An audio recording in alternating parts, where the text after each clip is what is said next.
First of all, the government has got, within the Education Act, there is a provision under Section 59, subparagraph G, where the government can regulate, can issue subsidiary laws. But this Education Act so far has not been driven by many regulations, especially in the area of school fees. I have to be frank that actually many schools which have been charging school fees in a fragmented manner did not get authority from government. Each school was designing its system of school fees structure using the Board of Governors for secondary schools or the school management committees for primary school. And this is how the school fees structure started growing alongside the tuition, to the extent that even some schools have been really charging exorbitant school fees, and that's a fact. But it's very unfortunate for government to look at private schools per se, because government-aided schools of the first world class are the ones that have been extorting the people much more. But I also have to qualify this statement with the support of their own parents. So the parents did not suffer, much as they've been charged so high school fees every year. A good example this particular year, which we have ended, because of the escalating prices of foodstuffs and other things, some government schools, government-aided schools, increased their school fees by over 500,000 for term 3 alone. And not many private schools did that because they don't have the muscle. They are busy in the competitive world of business, but the other ones are not competitors. And that's where I wanted to start from.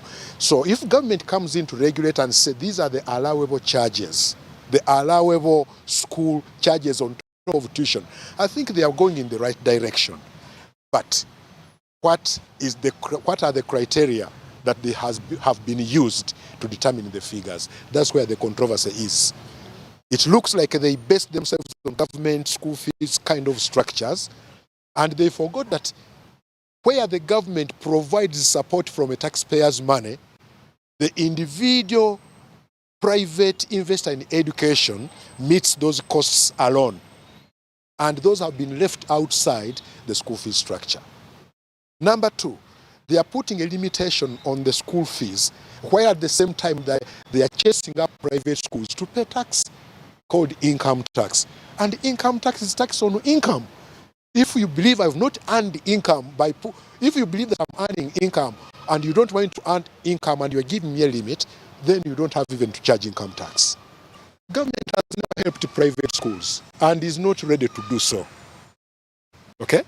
But I believe that schools will still have to fit within the structure. It looks like government says, if you want to put up a school, it's up to you to see where you get the money from, put up the developments, and start charging school fees only at that level, which school fees also will not be sufficient for even operating expenses.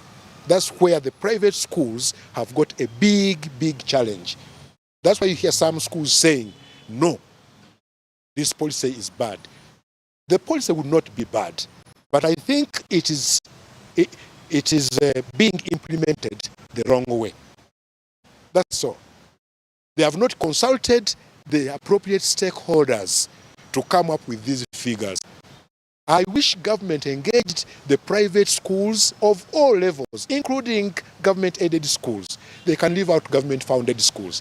But government-aided schools and the private schools need to be engaged to come up with a proposal that is agreeable on both sides, to government and to the schools. But also it should come with some incentive. That's why I have said, if government wants this school fee structure to work, let them come up and say, any person who is operating within this structure shall be tax exempt. But somebody who charges over and above that will be charged, say, 30% income tax. There is no provision. Government is not thinking about that at all, because they have not even come up through the financial mechanism to say that probably we are opening a window through Uganda Development Bank for private schools to access low-cost funding. They are simply quiet. They say you can't struggle. You either crash or you find your way to remain in the system. The education industry has got a very wide ecosystem, wider than any other sector. When you look at the education sector, every other economic sector rotates around education. That's why you find that when the schools close, you find almost all sectors of the economy come down. They suffered even much more during the lockdown for 2 years.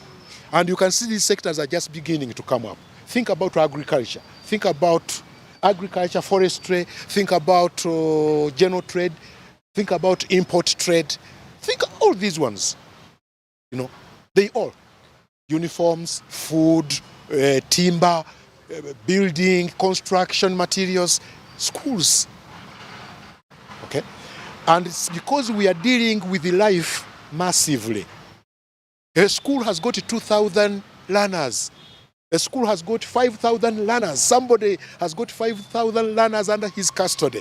And each of these ones has got an economic demand. That shows how much we manage the economy as educationists. Government, rioting can never bring down prices. It has never. It must be strategic policy, economic policy. Government must look at a policy that can help. What are the causes of inflation in a country? These are the things they have to look at. For instance, what abruptly skyrocketed the fuel and then skyrocketed maize immediately. And you find that schools could not get maize flour at the original 1,500 per kilo, and they started buying it at 4,500 per kilo. Beans from 1,600 to 5,000 within a space of 3 months. Is it the school that increased these prices?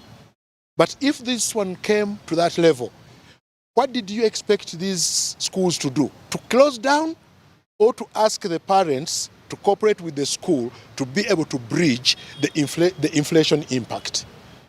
These are the things that have to be done. Now, government ultimately might also be a loser.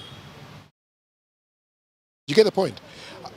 Right now, I can say that about 30 to 35% of private schools have closed down. And when they close down, what happens? The social service is not delivered. These people are not simply money makers. They are not. But they are also delivering a social service.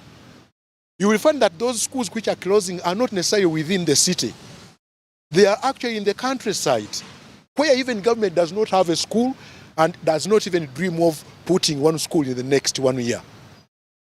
How are we now really propagating the level of education in this country, the level of literacy, the level of numeracy, and whatnot? Because ultimately, education is going to underpin the development of this economy.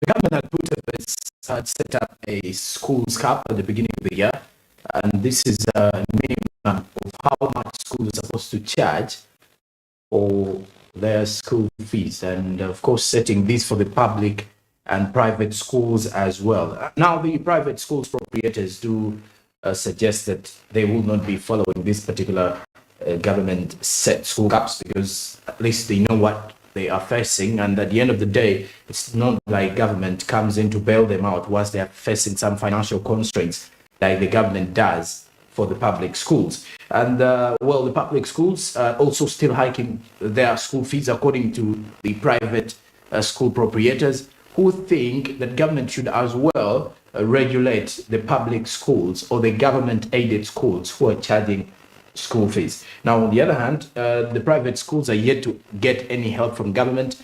Back in 2021 and 2022, government had rendered to give them recovery funds, to at least offer them credit funds that would see them at least recover from the shocks they experienced in COVID, because most of them did close down their schools, reason being they were not able to meet the costs of their debtors at the end of it all. So the other sectors that are rotating around the education sector can, in one way or the other, feel affected or impacted just in case these particular private schools are not, if they are not making the money. And also on the other hand, government scrapped off development fees from both private and public schools. It is a new directive that the government wants to as well employ onto the education sector. Now, also, when you look at this, the private school proprietors are still saying they will not follow the government guidelines, because government never sits down with them to understand how difficult it is to run a private school. When you do have lots of students with you, not only that, you have facilities that are independently yours to deal with, then also look at the human resource that you've got, the teachers, the non-teaching staff, and of course the other laboratory equipment that you need at school, lab equipment for the science students, the ICT students, and all these other requirements that the Ministry of Education does seek for before giving out any license to a school operator. And of course, the government seeks to regulate the education sector to make it easier for the parents to at least achieve and be able to afford education for their children, and it's one of the reasons behind that same situation. This is Smart Means Business, and of course you can use the USSD code *292# if you want to kickstart off your investment journey with Zabu, which is a platform by Altex East Africa, says do something new, and the only new thing that you can do today or any other week this month of January is to quickly kickstart off your investment journey or continuing to invest in government bonds and securities.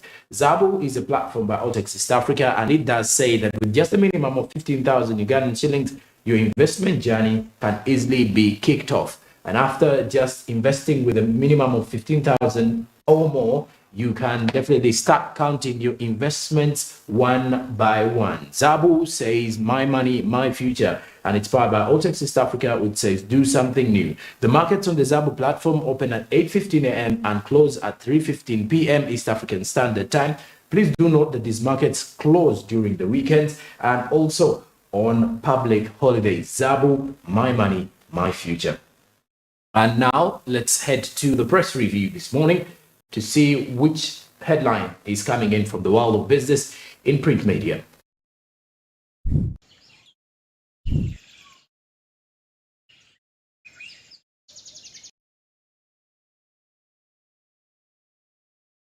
With the press review this morning, the Daily Monitor has highlighted that the government is still negotiating over the Kisenyi land.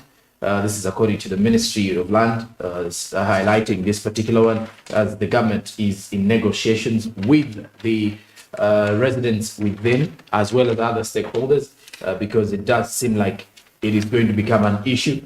Now, on the other hand, it's because someone wants to purchase the land, and Ms. Kabanda says that they have reached to the government valuer to establish the actual value of this particular land, according to her. And then also on the other hand, medics have disowned Dr. Oledo despite court directive. This is following the fact that they want him out of office as the president of the Uganda Medical Association. Some of them do say that the way he's running the association is basically too political for the medics as well. Now, following more with the business in the Daily Monitor, there is a report regarding students who are failing to pay school fees and their parents are likely to bow out. What do the leaders say about this one? Then also the Netherlands, activists ranted by the silting of creator Lex. This is something that is concerning Uganda's tourism sector, simply because these are features that most of the people do come on board when they're coming into Uganda to see and end up paying lots of money to ensure that they do so at the end of the day. Now, a new directive from the New Vision says that uniform fees for government, this is according to the uniform fees for government aided schools. There is a draft instrument which has set fees for day and boarding sections. The government still setting rules for the education sector. New guidelines are in here. New Vision has highlighted more of that. And then also, as we continue to look at what business is detailed in here. Government loses 20 imported cows, which are worth 500 million Ugandan shillings. This is according to what the New Vision is highlighting this Friday in there, if you're to look at it from the business perspective. Then also bad culture practices fueling gender-based violence, according to what the experts are highlighting in here. So it is something that you can definitely get yourself from the New Vision. And of course, what is happening from the Education Ministry, going down on a slippery lane, according to the opinions in here, the opinion columns in here with the New Vision. Of course, we're heading into the weekend, and you will be in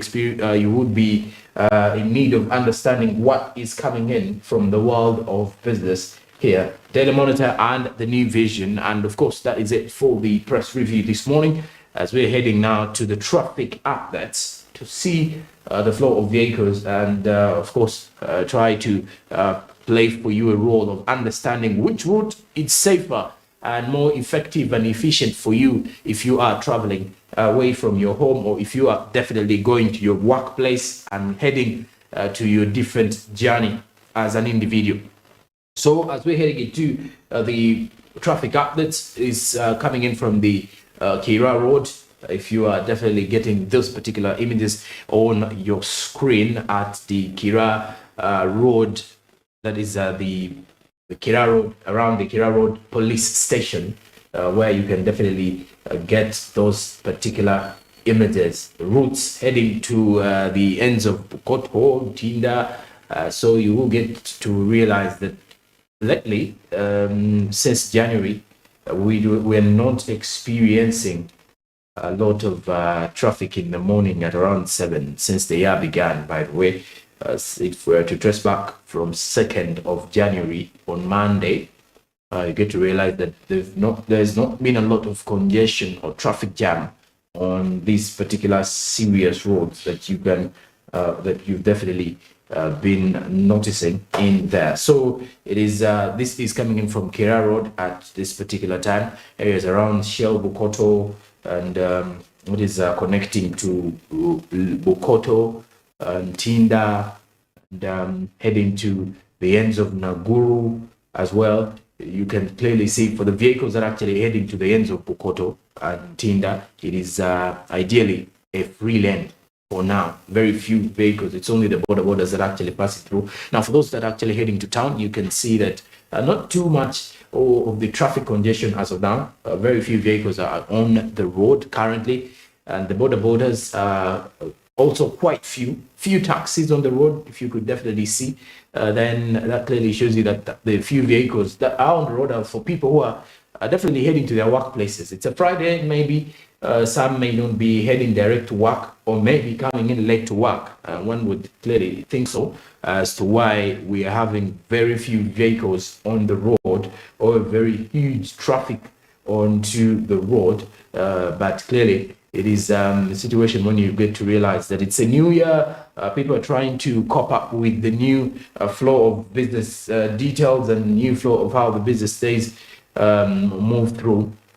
And so this is from the Kira police station. And of course, this is something that you should be able to experience. Now, if you're using one of those roads connecting to Kamocha, from Kamocha heading to town as well, for those who are actually heading to Bukoto, those leaving Bukoto areas, those leaving Naguru and all those areas, you can as well utilize that lane for now. The road does seem to be very free. It is a cozy morning, I should say, with a brilliant sunrise in it, so you can ideally see how to go by if you're to look at that. So it is a 1 or 2 situation for the people to get going with this particular traffic update. How ready and how prepared are you as an individual to kickstart off your day? It's not that busy today. It does seem to be a very free lane for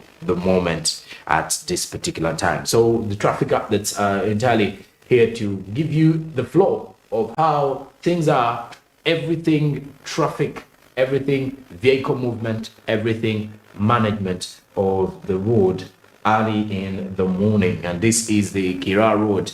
If you're to look at that, the Kira Road traffic lights around there, joining towards the Tinda route, heading to Kamocha, then joining Bukoto. So clearly it is a route where you can definitely choose which side would you be using. But as of now, according to what is being observed this particular morning, it's not that busy. The traffic jam is not too tight as of now. There's less traffic on the road, and you can definitely choose to use one of those lanes if you are heading to the city. That is for Kira Road, and of course the others that will be using the same destination as you are linking up with other areas or other Kampala suburbs in it. And the traffic updates that's coming at this particular time, just for you to prepare and try to sketch a plan on how you'll be making those movements early in the morning to head to your different workplaces, as well as heading to the different destinations, whether to open up your business or kickstart of the day. And of course, that is it for the traffic updates this particular morning, as you are definitely saying all that is coming in live here on Smart 24 TV. And well, after the break, we've got the Karibu East Africa and also the SMB International News to give you details about business information around the East African Community region, and as well the business information news away from the ESC block.